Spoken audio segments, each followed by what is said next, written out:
So in CapCut, we can do a number of blur effects, and we're going to just use some stock images on the left here. You can just choose whatever stock images they have.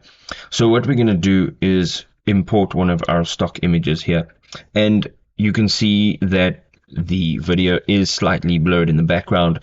So this video obviously had a very low f-stop. So what we're going to do is essentially we are going to blur the background, and then alternatively we can also change the background to whatever we want, but we're going to blur the background for now. So what you want to do, the first thing you want to do is your video clip, you want to click on it, make sure it's selected, and we're going to hold in Control and tap on C, which will copy the video clip, and then tap on V, which will paste that clip. Now the top one, what you want to do is go ahead on the left hand side, you're going to look for effects, and here we're going to look for the lens effects, and we're looking for blur. Now there's a bunch of other things that you can do here.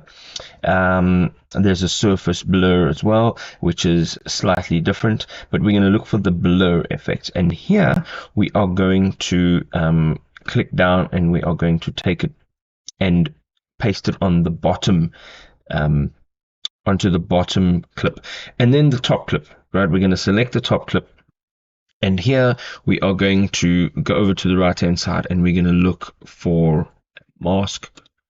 And once we're in mask, background removal, removal, and you're going to look for auto removal. Now it'll start removing the background. Okay, so it's obviously going to detect that there is a lady riding a bicycle, and that's in the foreground and that is in the background, so it's going to remove that background. But what we're doing is we're going to use this clip as our background. So as you can see here, the background is now blurred, and if you push play, all right, so it's not amazing yet. What we're going to do is on this blur effect, you can see just over here it says click to edit effect. We can just change that blur a little bit. We can take it down. It really doesn't look very natural, so let us pull it down a little bit. So even like that kind of looks better than what it did before. Then our main clip, this is the main clip where there is the woman in the foreground, and there is no background at all. Okay, so what you can do here now is you can color grade this so that it looks better. So we can go not into the retouch, but if you go into adjustment, you can now change what this looks like. So you can say, let's increase the saturation.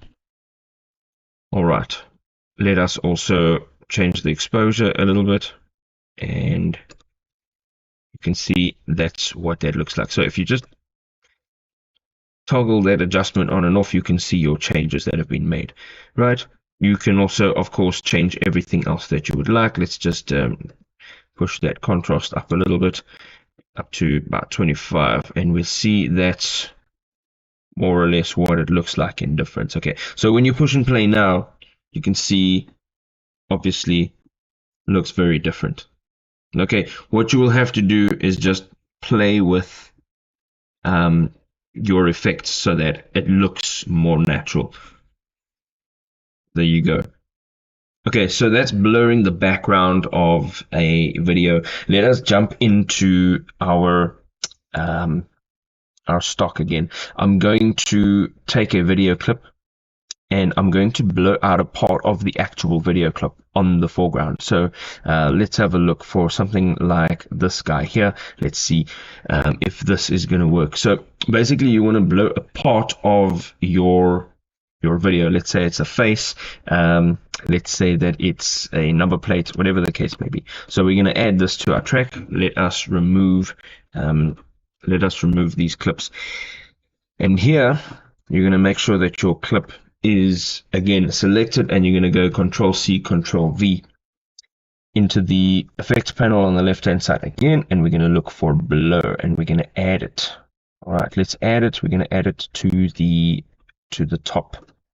Okay, once we've added it to the top, again we're going to click on that top clip, and we're going to go over this side here, and we're going to look for video, and we're going to look for mask. Okay, so his face is more or less of a round shape, and we are going to click the circle. We are then going to resize this so that it sort of fits his face.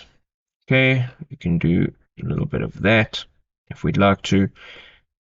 Of course, the more time you spend doing this, the better your video will come out. Okay, and in the mask, we are going to insert a keyframe. And now you push play. And now you pause. Now his face has moved. So what I'm going to do is click down and I'm going to move it over his face. Now my suggestion is, if you want to do this really, really well, you can use your arrow keys to just jump through frames. So you can see there, it's moving slightly again, and you can move that up over his face a little bit more. So I'm going to just use my space bar by playing and pausing. So every time you play and push pause again, just move that frame. And what happens is, on the bottom of here, you can see that you have created keyframes in every one of these points over here. So again, the closer these frames are together, the better your effect is going to come out.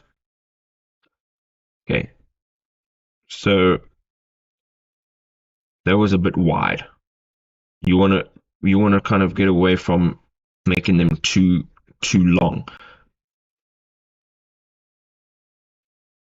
All right, so let's just go to the end over here, and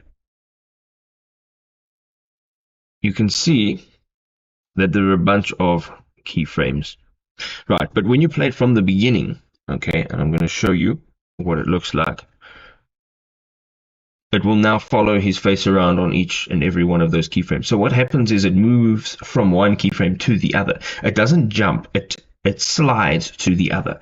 And that effect, if you tap on that, you can change that effect. So you can really make it really heavy, or you can just like sort of, you can put it like sort of like on 20, sort of seems decent. Kind of can't really see his face.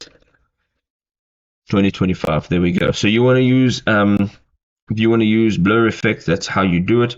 And as I said earlier on, if you want to blur something out in your video, depending on what the shape is, you can use different shapes. So that's obviously different ways of doing it, and you can change everything about the actual shape when you are applying the zoom effects to match your video and the needs of the blur.